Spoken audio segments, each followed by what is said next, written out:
Verse of the day. Today's verse of the day, I want to talk about loving as Christ loves. And on the surface, that seems like a pretty insurmountable task. And so often I think to myself, how do I apply principles from the Word to my life so that I can even begin to approach this calling that He's placed upon me? And if I hold back any space for myself, then that's less opportunity for His love to pour through me. And so the question for today is, what portions and pieces are you withholding from the one who gave up everything for you? And what I see clearly is the first thing that I have to surrender is my perspective. This is what Christ paid for to have new identity born in me. And so Romans 13:8 says, "Owe no man anything but to love one another, for he that loveth another hath fulfilled the law." From day one, the world teaches you to keep your eye on you, to infill this insurmountable need, this God-shaped hole that only God can fill. And so this leaves you in a state of needing approval from others. But the truth is, we were not meant or made to need anyone else to love us. We were meant and made to be transformed by God's love so that we could become and rightly display in an increasing fashion what exactly that looks like.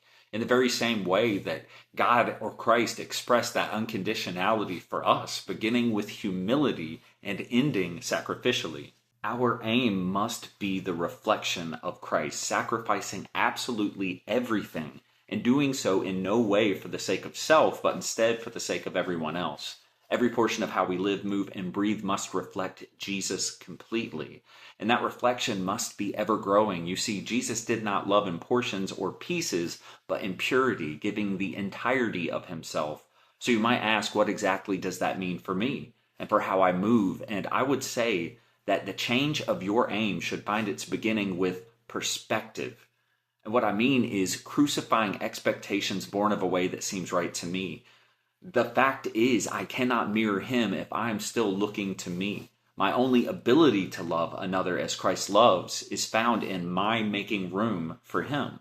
And so I must be as intentional about my pursuit of him as he was about his pursuit of me, crucifying my flesh daily with the same aim and level of intentional pursuant brutality that Christ displayed for my sake. And that brings up another point. You see, Jesus was fully aware of what lay ahead of him. And let us not forget, as his reflection, our aim is to mirror him in every way.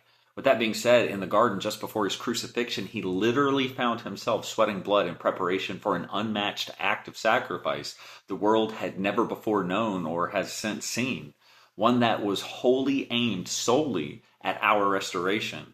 Here we see preparation, foreknowledge, born of communion with the Father, every bit cultivated from a place aimed completely outside of self and entirely toward the will of the Father.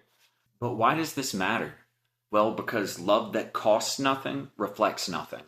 Jesus' love did not remain a word. It became a wound, and through that wound the world was healed. His alignment with the Father was not abstract.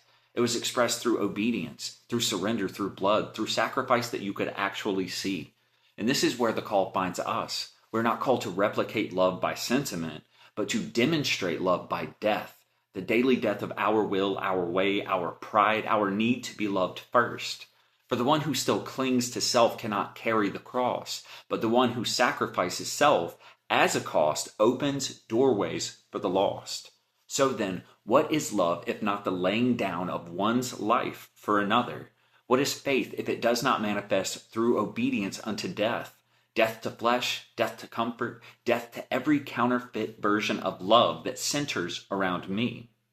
We are not transformed to be admired, we are transformed to become mirrors, living reflections of divine affection, and in that reflection others are awakened to see the face of the Father. Right alignment with God is not simply moral posture, it is spiritual positioning. It is the steady gaze fixed on Christ until every other focus fades. It is here in this gaze that we perceive rightly, believe deeply, and receive freely the identity that his blood paid for. The Son never once lost sight of the Father, and because of that, the world never lost sight of love. So too, when our eyes remain singularly fixed on him, we reflect that same image, one not distorted by need, but refined by surrender.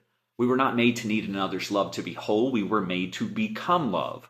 Whole, pure, selfless, that others might come to know the one who is love himself. To love as Christ loves is to bleed without bitterness. It is to lay down what feels deserved and pick up what is divine. The flesh demands reciprocity, but the Spirit freely releases restoration. When the love of God becomes the well from which you draw, no rejection can ever run you dry. True transformation happens not when you are loved perfectly by another, but when His perfect love within you refuses to be withheld from another. Every death to self births a dimension of divine love unseen before. For the cross was not an end, but a doorway. And that doorway still calls you to walk through it daily. Now let this revelation settle deeply. You were never meant to find your completion by seeking the love of another. You were meant to complete the work of love through the laying down of your human nature, releasing self-preservation for holy sanctification, and not for your own sake, but for the sake of another. Purpose is only complete and love is only able to be poured out through a vessel entirely willing to be emptied. So lay down your desires, your need for approval, your fear of cost. Walk in alignment with the Father. Let love flow through you freely. Let your life be a mirror of Christ, that someone may see Him through you. Let your obedience unlock the door that heaven has prepared for another's breakthrough. So will you step into it? Will you allow your life to reflect Christ fully, even if it costs you everything? Freedom for someone else begins in the surrender of your own will. Be the yes that opens the door. Be the light that reveals the Father for another who still remains in darkness.